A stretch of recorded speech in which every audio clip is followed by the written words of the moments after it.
నేను ఒక్కటే హృదయపూర్వకంగా కోరుకున్నాను, దేవుని బిడ్డలందరూ అన్ని విధాలుగా బాగుండాలి, క్షేమంగా ఉండాలి, ఆరోగ్యంగా ఉండాలి, మంచివారుగా ఉండాలి.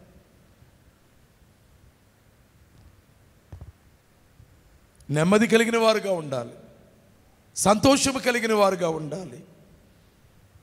తినుటకు ఆహారము, కట్టుకోవడానికి బట్ట. పౌలు గారి మాట ఇది, బైబిల్ మాట ఇది. అయ్యా మాకేమన్నా ఏమి లేకపోయినా మాకు అన్నము వస్త్రము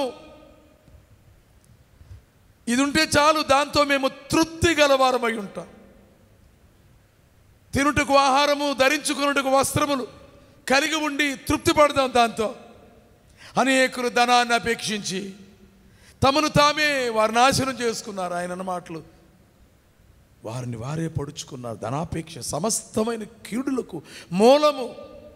అంతకంటే ఏమీ కోరుకోలేదు, ప్రభు ఏం కోరుకోలేదు. కానీ అందరికీ 5,000 మంది కూర్చుని ఆకలితో ఉన్నారు. అర్థం చేసుకున్నాడు వారు ఆకలి, అన్నం పెట్టాడు. అయ్యా మన దగ్గర డబ్బులు లేవు, రొట్లు కొనాలి, డబ్బులు లేవు. శిష్యుల జవాబది, డబ్బులు లేకపోయినా పెట్టాలయ్యా. డబ్బు ఉంటే పెట్టడం కాదు, డబ్బు లేకపోయినా దేవుని మీద మనకు విశ్వాసం ఉంది, దేవుని శక్తి మీద మనకు విశ్వాసం ఉంది. దేవుడు పంపగలడు. ఏలియాకు పంపలేదా ఆహారాన్ని? ఇశ్రాయేలు పంపలేదా ఆహారాన్ని? పంపిస్తాడు. అయితే నేను ఒక్కడ కోరుతున్నాను విశ్వాసులందరి విషయంలో, దేవా ప్రతి వారికి ఆహారం ఇవ్వు. అది లేకపోతే బ్రతకలేరు కదా. నీరు దొరుకుతుంది, ఒకవేళ నీళ్లు కొనుక్కునే వారు కొందరు ఉన్నారు. అది కాకపోయినా దేవ కావలసిన నీళ్ళు ఇచ్చావు, ఆ నీళ్లు త్రాగి మా దప్పిక తీర్చుకుంటాం. కానీ అన్నం కావాలి. ఎవరి ముందు సిగ్గుపడకుండా ఈ శరీరాన్ని కప్పుకోవటానికి మాకు బట్టలు కావాలి, ఖరీదైన బట్టలు, పట్టు బట్టలు కావాలని నేను ప్రార్థన చేయట్లేదు.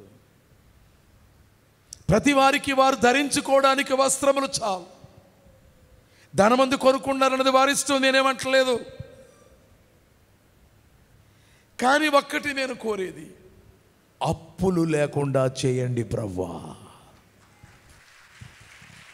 ఇక్కడే నలిగిపోతున్నారు చాలామంది.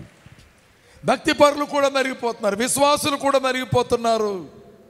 అప్పులు లేకుండా చేయండి. నెమ్మది లేదు, తల ఎత్తుకోలేకపోతున్నారు, ధైర్యంగా ఏ పని చేయలేకపోతున్నారు. జీవితం అంతా అప్పుల బాధ భారంతో కృంగిపోతున్నారు, కృషించిపోతున్నారు. ఇది ఎలా చేస్తావో, మేము చేసే కృషిని ఫలింపజేస్తావో, ఏదైనా కొంచెం పొలం ఉంటే అది పాడవకుండా పండిస్తావో, ఏం చేస్తావో మాకైతే తెలియదు. కానీ ప్రభువా, విశ్వాసులకు అప్పులు లేకుండా చేయి. నిన్ను నమ్ముకొని, నీకు ప్రార్థన చేసుకొని, నీ సాయం కోరుకుని విశ్వాసులు ఏ రీతిగానైనా నీ కాళ్ళు పట్టుకుని బ్రతిమలాడుకుంటారో, ఉపవాసం ఉంటారో, ప్రార్థన చేస్తారో, ప్రార్థన చేయించుకుంటారో, ఏం చేస్తారో, కానీ నాయన నీ ప్రజలకు అప్పుల బాధ లేకుండా చేయి. ఆయన ధనవంతుడైండి, మీ నిమిత్తము దరిద్రుడు ఆయన. మా కోసం ఏమీ లేని వాడు అయిపోయావా? ఎవరవుతారు ఈ త్యాగం? ఎవరు చేస్తారు? నీ బంధువులు ఎవరైనా వారు కొన్నదంతా నీకు ఇచ్చేసి వారు దరిద్రులు అవ్వడానికి ఇష్టపడతారా? ముందు నేను నా కోసం అని చూచుకుంటారు.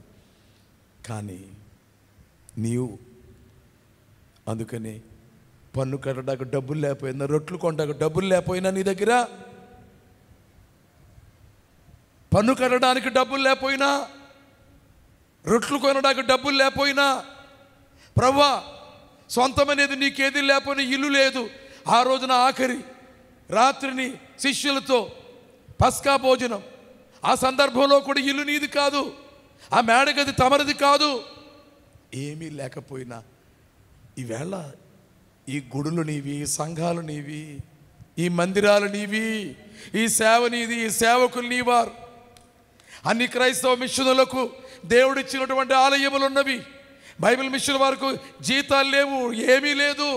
ఈవేళ గుడులు ఇచ్చాడు దేవుడు, ఇల్లు ఇచ్చాడు దేవుడు, బట్టలు ఇచ్చాడు దేవుడు, వాహనాలు ఇచ్చాడు దేవుడు. రుణపడినట్లుగా దేవుని సేవ చేయాలని చెప్తున్నాను. దేవునికి నేను రుణపడి ఉన్నానంతే తప్ప నాకు కలిగిన వాటిని బట్టి నేను అతిశయపడకూడదని ప్రతి విశ్వాసి, ప్రతి దేవుని సేవకుడు తలంచాలి.